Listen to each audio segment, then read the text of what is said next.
Bonjour, je m'appelle Marc Scott et bienvenue à cette capsule sur la langue française, diffusée sur les ondes de TVC 22.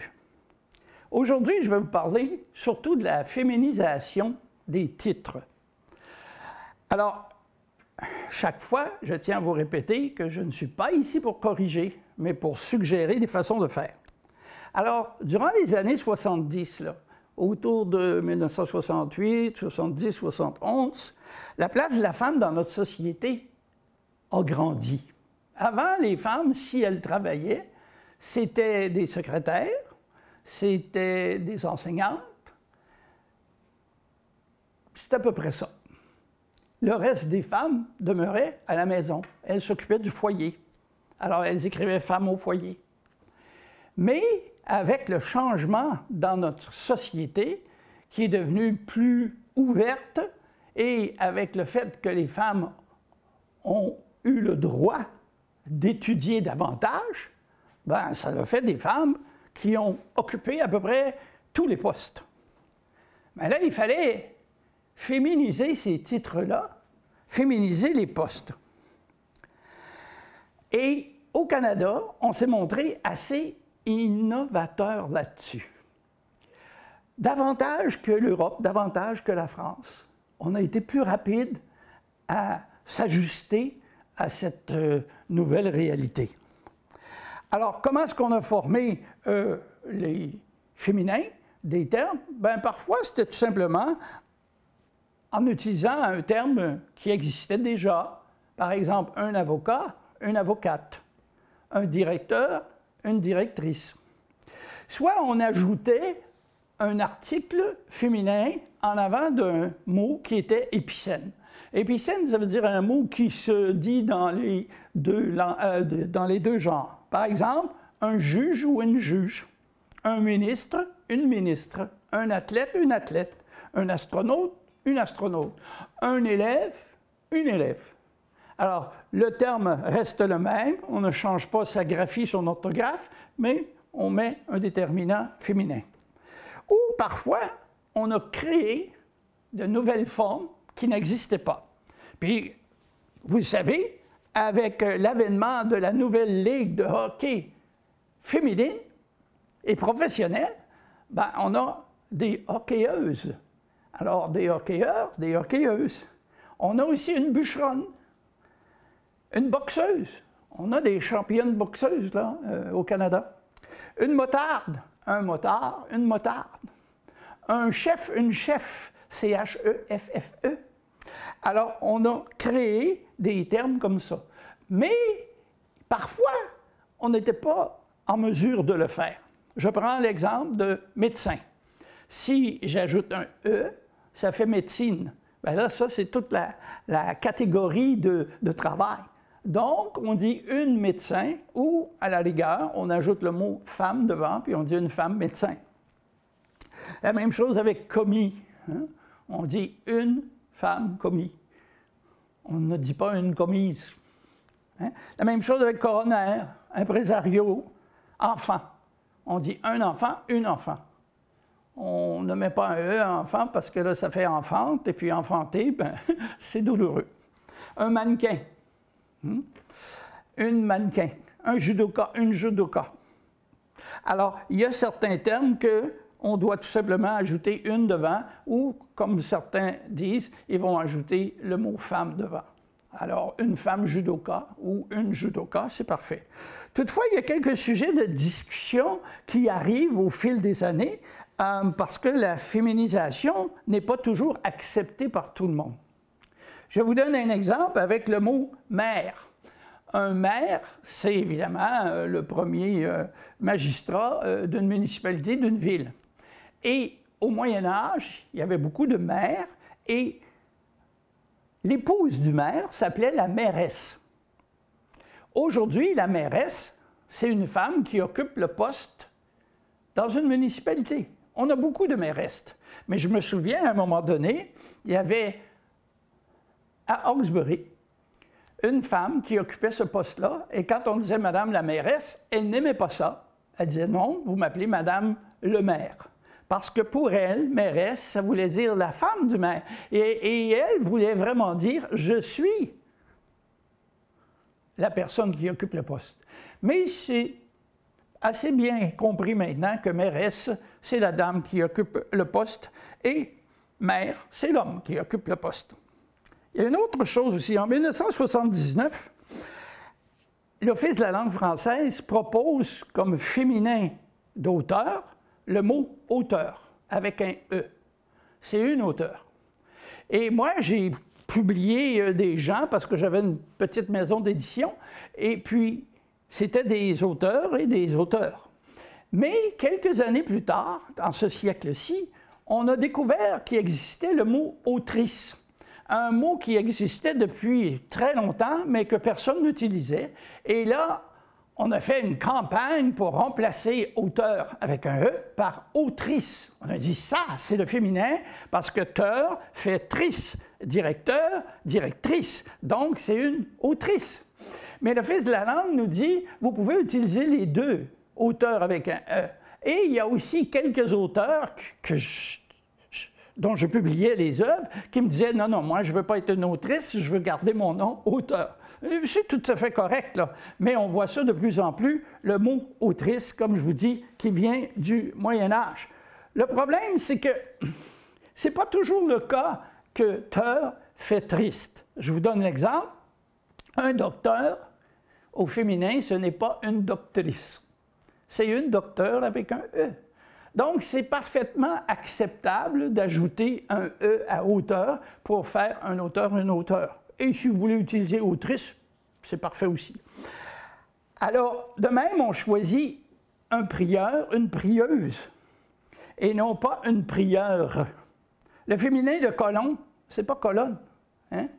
Ça fait un peu colonne.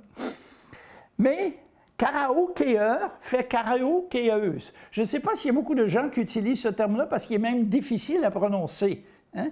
Je fais du karaoké, je suis un karaokéeur. Imaginez. Ouais. Alors, quelques découvertes. Ceux qui cultivent les moules s'appellent des mythiculteurs et des mythiculteuses. Un shampooineur, une shampooineuse, ceux qui font le shampoing des cheveux. Un jointoyeur, celui qui tire les joints là, sur le mur. Ouais. Une jointoyeuse, imaginez. Hein, je vais téléphoner aux jointoyeurs qui viennent faire mes joints à la maison. C'est rare qu'on utilise ça. Ceux qui torréfient le café, hein, un torréfacteur, une torréfactrice. Est-ce que le féminin du mot cuisinier, c'est cuisinière? Absolument. Mais le meuble dans la cuisine, sur lequel on fait la cuisson, c'est aussi une cuisinière. Donc, on est chanceux. On peut avoir deux cuisinières dans la maison. Hein? Oui. Un professeur, ça fait une professeure avec un « e ». Mais professeur, contrairement à ce qu'on entend souvent dans les nouvelles avec les grèves et tout ce qui s'est passé, professeur, je l'ai déjà dit, c'est quelqu'un qui enseigne au niveau postsecondaire, alors au collégial ou bien à l'université, tandis qu'au secondaire, c'est un enseignant, une enseignante, et à l'élémentaire, un instituteur, une institutrice. Mais il y en a qui aiment beaucoup le terme professeur. Ça fait je suis professeur plutôt que je suis enseignant. Changeons un peu de rubrique et parlons d'amour, si vous voulez. Moi, j'aime bien parler d'amour parce que c'est un des sentiments qui guide notre vie très souvent. En amour, on peut compter fleurette, chanter la pomme, hein, donner des bécots, des bisous, des becs, des bises, faire la bise à quelqu'un. On voit ça souvent en Europe, moins au Canada, mais ça arrive quand même qu'on rencontre quelqu'un, puis au lieu de lui serrer la main, on lui fait la bise. Un flirt donne le verbe flirter. Le vieux mot, c'était fleureter, c'est-à-dire compter fleurette, fleureter. Et c'est devenu flirter avec un i, comme en anglais, to flirt. Bécoter signifie donner de petits baisers. Hein? Baisoter, quand on prend un petit bébé, là, tu sais, hein, là, le petit bébé rit ou bien il veut se repousser s'il ne nous connaît pas. On devrait préférer aussi dire tomber amoureux que tomber en amour, parce que fall in love, c'est un calque, Et puis, on ne veut pas tomber trop bas non plus, là, hein, même si on perd la tête souvent.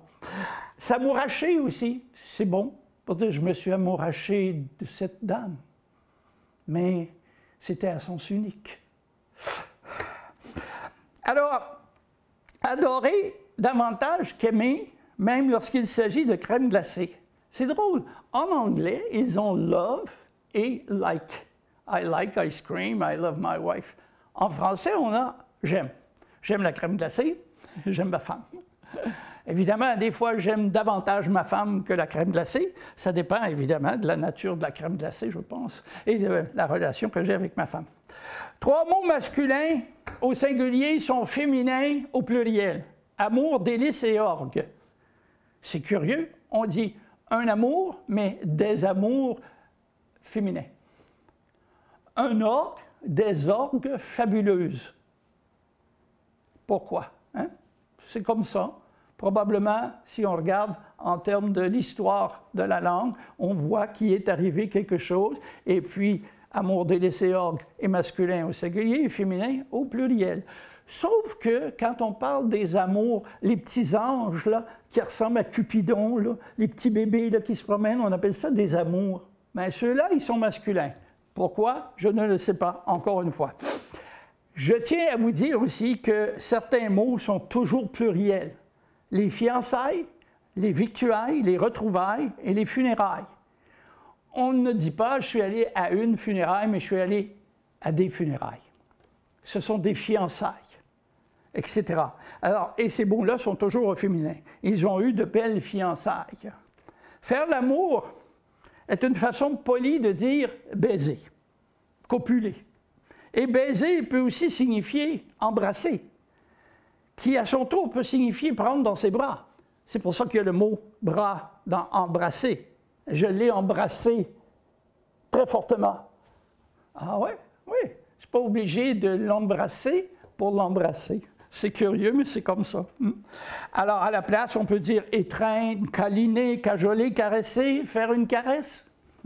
Tous ces mots-là sont des mots assez intéressants lorsqu'on parle de nos relations amoureuses. Et c'est important aussi de dire que ce sont des tourtereaux qui sont des amoureux.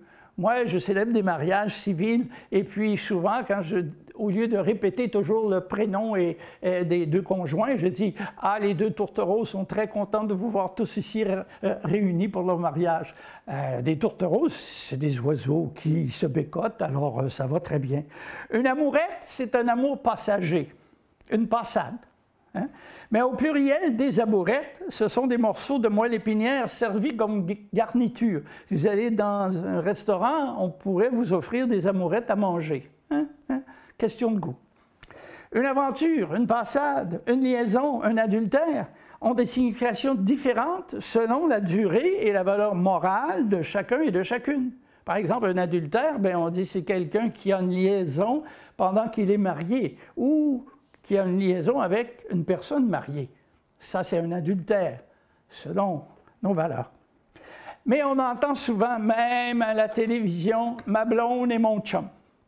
On dirait qu'aujourd'hui, on a peur de dire « mon épouse, ma femme ». On dit « ma blonde ». Je suis sorti avec ma blonde. Mon chum, ça fait 5 ans que je suis marié avec elle ou avec lui. Pourquoi je ne dis pas mon époux, mon conjoint? Non, mariage, c'est important, mais par contre, parfois, on est concubin, c'est-à-dire qu'on vit avec quelqu'un sans être marié. Alors, on peut dire mon conjoint, on peut dire celui avec qui je vis, hein? Mais on aime bien dire mon chum et ma blonde. Moi, une blonde, c'est une copine, une camarade intime, une épouse, une conjointe. Un chum, ben, c'est un anglicisme que nous pouvons remplacer encore par copain, ami, conjoint, et pourquoi pas mari, époux, ça se dit. Moi, je suis marié, comme vous le voyez, hein, et je suis un mari, je ne suis pas un chum, je suis un mari, oui.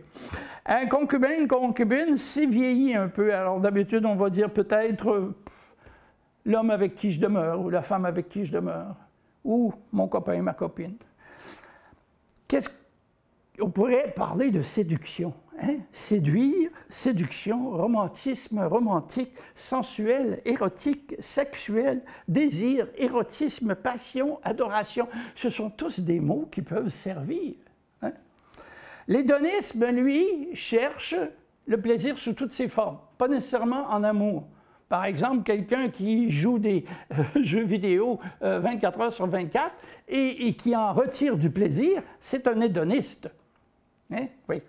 Le terme French kiss, ah ça c'est curieux parce que j'ai fait une recherche là-dessus. Il est apparu en 1923, il y a donc plus de 100 ans, 101 ans, selon l'auteur du livre The Science of Kissing. Il est probable que l'expression a été adoptée par des soldats américains ayant voyagé en France et ayant embrassé des Françaises qui n'étaient pas très timides et qui embrassaient en utilisant la langue aussi. Wow! Ils ont dû être surpris, hein, les soldats américains, parce que la société américaine, à cette époque-là, durant les années de 1920, était plutôt pure, plutôt gênée dans ses relations, en tout cas pour les montrer. Puis là, il arrive en Europe, et puis il embrasse la dame, puis la dame ouvre la bouche, sort sa langue, et alors, ils ont appelé ça des French kiss parce que c'était des kisses qui venaient de la France. Hein? Et lors de la Seconde Guerre mondiale, il y a eu encore des Américains qui sont allés, puis encore une fois, ils ont rencontré de belles Françaises, et lorsqu'ils sont revenus au pays, ils ont apporté cette expression-là en Amérique. Hein? Alors, imaginez là, le soldat qui revient, qui voit son épouse pour, je ne sais pas moi, la première fois en 2 ans, et qui l'embrasse à la française. Je ne sais pas comment son épouse réagit, mais peut-être qu'elle a aimé ça, et le French kiss est arrivé. Alors, je suis tout de même persuadé que nos ancêtres, les Homo sapiens, et peut-être même les hommes de Cro-Magnon et les hommes de Néandertal, utilisaient aussi la langue quand ils embrassaient. Je suis pas mal certain. Alors, le French kiss, peut-être l'expression vient de France, mais je suis pas mal certain que l'action, là, elle était bien avant. Qu'est-ce que vous voulez? Je n'ai pas demandé. Hein? Ensuite, une sucette. Qu'est-ce que c'est? Hein? Souvent, les gens disent « Ah, m'a fait une sucette. » Bien, une sucette, c'est un bonbon fixé à un petit bâton. Hein? À l'extrémité d'un bâton, on a une sucette. On va chez le dentiste et il nous sert tout le soin qu'il peut sur nos dents et ensuite, il nous donne une sucette pour s'assurer qu'on va avoir une carie et qu'on va pouvoir revenir. C'est une blague. Alors, une sucette, c'est aussi la petite tétine qu'on donne à un enfant pour le calmer parce qu'il n'y a pas toujours le sein de sa mère ou parce qu'on n'allaite pas. Alors, on lui donne une sucette que les gens appellent une suce. C'est une petite suce, donc c'est une sucette. Comme une petite fille, c'est une fillette. Hein? Un suçon, ça, c'est pas un bonbon. C'est la légère ecchymose qu'on a fait dans le cou de la personne ou ailleurs, là, mais généralement, c'est dans le cou. Quand on donne un baiser en suçant la peau, et ensuite de ça, on se retrouve avec une ecchymose, ou 2, ou 3, ou 4, selon le cas. Ça, c'est un suçon. Quelques petites vites pour terminer. Si, devant le nom d'un pays, nous utilisons O, A-U, le pays, son nom, est masculin. Si nous utilisons E-N, A, le pays est féminin. Par exemple, au Canada, c'est le Canada. En France, la France. En Italie, l'Italie est féminin. En Espagne, l'Espagne est féminin. Au Portugal, Portugal est masculin. Alors, A et O, cela dépend. Et pour les provinces, ici au Canada, c'est un peu la même chose. On dit au Québec, en Ontario. Donc, Ontario est féminin, Québec est masculin. C'est bien qu'ils soient collés l'un à côté de l'autre, hein, parce que le féminin est masculin. Au Manitoba, en Saskatchewan, en Alberta, en Colombie-Britannique, au Nouveau-Brunswick, mais en Nouvelle-Écosse. Puis ça, c'est évident, parce qu'un, c'est nouveau, puis l'autre, c'est nouvelle. Hein? Mais ça fonctionne, ça aussi. Je ne sais pas si ça fonctionne avec les villes, mais qu'est-ce que vous voulez? Et j'arrive avec un conflit que j'ai souvent avec mes amis du Sud. Je leur dis, je suis américain, avec un petit « A », parce que je vis en Amérique du Nord. Un Mexicain est aussi un Américain, parce qu'il vit en Amérique du Nord. Hein? Au Honduras, ce sont des Américains. En Colombie, ce sont des Américains. En Argentine aussi. Mais là, mes voisins du Sud disent « Non, non, non, we are American ». Mais eux autres, c'est avec un « A » majuscule. Ils ont décidé de prendre le « A », United States of America. Alors, ils disent « We're American ». Mais on l'est tous. Si on vit en Amérique du Sud, centrale ou du Nord, on est Américain. Mais ils n'aiment pas ça quand je leur dis ça. Moi, je les appelle des États-Uniens. Ça non plus, ils n'aiment pas ça. Tu sais, parce que... Mais, en tout cas. Alors, l'expression « pas toute », ça, c'est très familier. Hein? On peut facilement le remplacer par « du tout » ou « pas du tout ». Hein? Est-ce que tu veux une autre bière? Pas toute. J'en ai eu assez. Du tout. Non, pas du tout. Ça va, ça aussi. Hein? Air climatisé et climatiseur. Air conditionné sont tous les deux acceptés. Alors, le climatiseur, ça peut être l'air climatisé ou l'air conditionné, parce que ce que ça veut dire, c'est que ça conditionne à ce qu'on veut, ou bien c'est climatisé, donc ça nous donne la température climatique que l'on cherche. De la fraîcheur, l'été, souvent. Normalement, on dit en ville, mais à la campagne. Mais c'est curieux parce que TVA nous a lancé une émission il y a quelques années qui s'appelle « Arrive en campagne ». Pourtant, la campagne, ça n'a pas de limite comme une ville. Une ville, là, si je dis j'arrive à Ottawa, vous avez des pancartes là, routières là, qui indiquent « Ottawa, population 1 million ». On sait que ça commence là. Et quand on sort d'un village, c'est écrit hein? « Merci, au revoir, à bientôt ». Alors, on sait qu'il y a des limites. Tandis que la campagne, elle n'a pas de limite vraiment. Hein? Je regarde un champ, je regarde des fermes, je regarde des terrains vagues, je regarde du maïs, du soya, etc. Je dis « Ah, ça c'est la campagne ». Alors, je vais à la campagne, parce qu'il n'y a pas de limite géographique tellement, et j'arrive en ville. Mais TVA a décidé que c'était « arrive en campagne ». Et c'est correct, qu'est-ce que vous voulez que je vous dise? Hein? Être pour est une faute de syntaxe que nous pouvons remplacer facilement par aller. Il était pour tomber. Il allait tomber. Hein? Il était pour se marier. Il allait se marier. Alors, c'est plus facile de dire « il allait » qu'il était pour. Hein? Parce qu'on dit se marier à quelqu'un, même si c'est avec quelqu'un. C'est assez curieux, se marier. Je me marie à Alma, par exemple, et c'est certain que c'est avec elle. Mais le célébrant, il marie les gens. Ça ne veut pas dire qu'il va aller rester avec eux autres. Façon ça, il serait très occupé. Alors, le célébrant dit « je marie les couples ». On peut dire aussi épouser quelqu'un, mais comme je vous dis, on est très habitué avec le chum puis blonde. Moi, mon épouse, elle a les cheveux noirs. Je ne peux pas dire c'est ma blonde, elle est noire. C'est un brin de scie et non pas un bras de scie. Et ce sont des copeaux de bois et non pas des écopeaux. Je ne sais pas si ça vous suffit comme deuxième capsule aujourd'hui, mais je vous ai envoyé une autre. Je vois souvent des affiches qui disent « nous embauchons » parce qu'il manque de personnel. Et qu'est-ce qu'on doit faire si on veut avoir un emploi? Bien, on doit demander l'emploi, faire une demande d'emploi. Mais on utilise souvent « appliquer ». J'ai appliqué pour le poste. Appliquer existe en français. Mais par exemple, j'applique de la crème solaire sur mon corps avant d'aller au soleil. Hein? Ça, c'est appliquer, mettre sur quelque chose.